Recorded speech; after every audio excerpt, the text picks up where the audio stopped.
Captain actually started 45 years ago, something like that. Captain CHS stands for Community Action for Parents and Interested Neighbors. We followed that theme and met some kids that liked the idea of organizing themselves and some neighbors that liked it.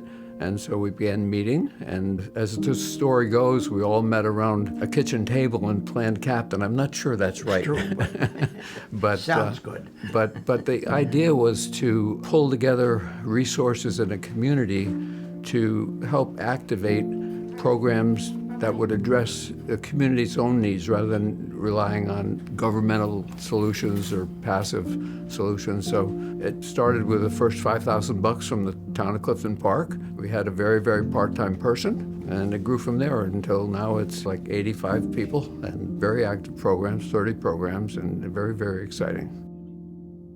To me, Captain means the community taking care of itself, acknowledging that there are issues, and acknowledging that there are solutions within our community.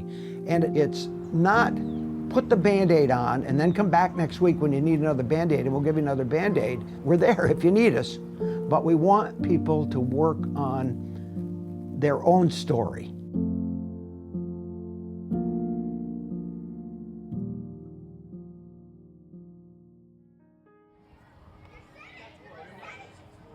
I grew up in the neighborhood that Cheryl's Lodge originally started in. So we started going there as young kids, getting homework help. And then that also extended as the years went on, being underprivileged and from a very big family. Lunches, free lunches during the summer, being in Clifton Park and being a low-income area, it was one of their essential hotspots to help the most underprivileged kids. So that's essentially how Captains and myself have came to know each other.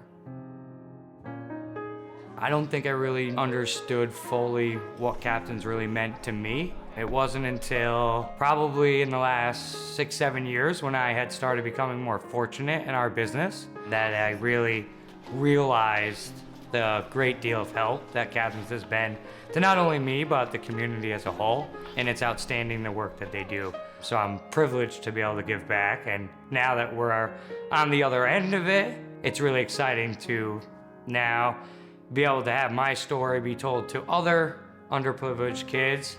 You know, my wife said today, "You're gonna take the Mustang?" Yeah, I'm gonna take the Mustang, so everybody can understand that a young kid with zero hope of things become greater in life, that the possibilities are endless if you put your mind to things. And Captains being a big part of that. So now, many years after receiving Captain services, the things that we're doing, I started a roofing business 14 years ago, and then with the help of my wife, we've built a very successful business from one truck and one employee to now having 20 plus vehicles and 27 employees in-house. We have grown our business exponentially. We give back not only to Captains, but we do a lot of things elsewhere in the community for Salvation Army, LifeWorks, which is a pantry place, Podessa House. We joined United Way this year in the 518 Day. So we're doing a lot more philanthropy work than that I could ever imagine. I think last year we were just north of about $100,000 that we gave back to the community. And it all goes back right to this community and our surrounding areas. We're killing it. That's what we're doing, and we're doing that every day. We're really thankful, but we also put the work in.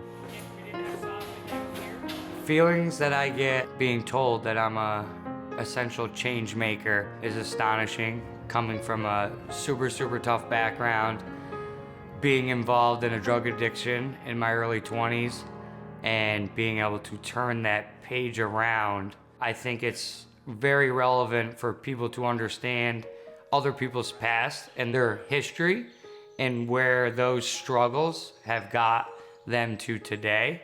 I don't think if my path was as easy as it should have been, I would have been able to succeed at the level that I was able to succeed at. So to be a positive, reinforcing change in the community, there's nothing more gratifying than that.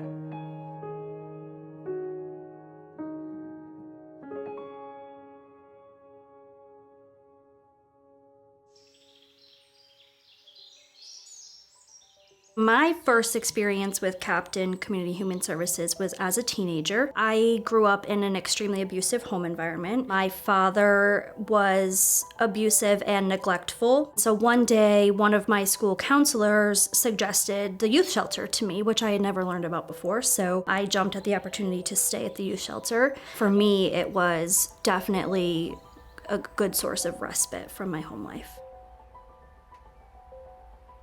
I stayed at the youth shelter for a period of 2 months, and then between my freshman year of high school and my sophomore year of high school, I had 2 separate stays that were a month long each. So total stays were about 4 months long. Even though they were short stays, they dramatically impacted my mental health and my well-being. I felt like the staff genuinely cared. I felt supported. I felt like I had the resources that I needed. Also, one of the things I took from my stay at the youth shelter was the ability to bond with other teenagers who were in similar experiences. So to be able to interact with other teenagers who were experiencing similar things really helped me.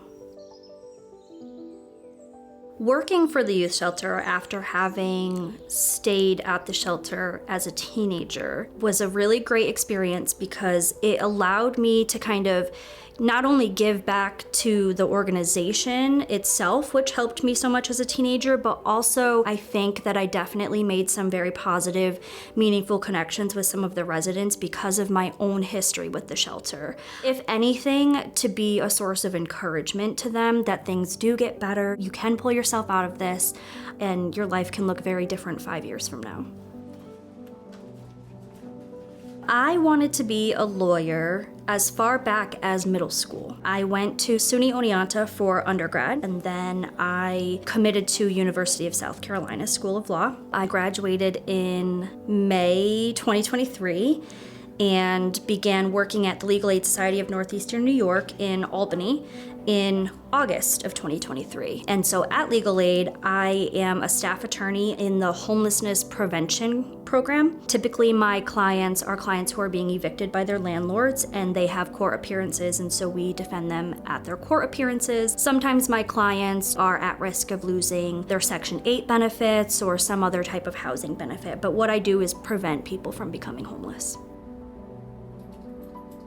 It's hard to see myself as a change maker. I think to me it's just like part of my identity, and it doesn't feel like any type of big act on my part. To me it's just about serving people and using my experiences in a positive way to help other people, and I guess just not letting my experiences go to waste.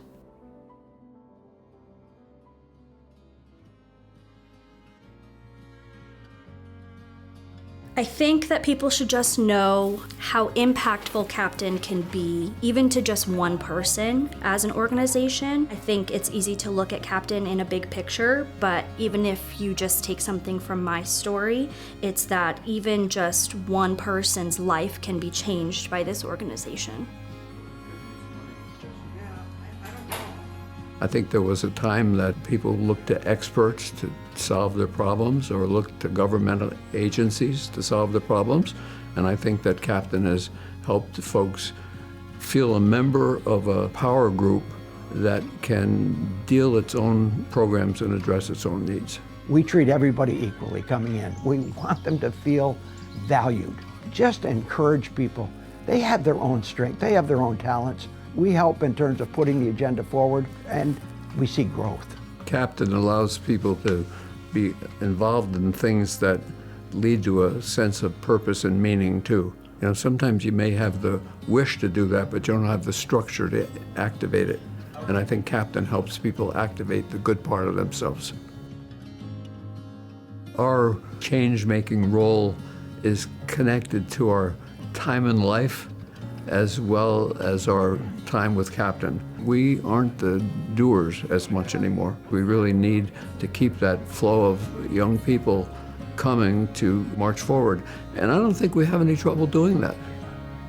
I think people are way more than willing to be part of it.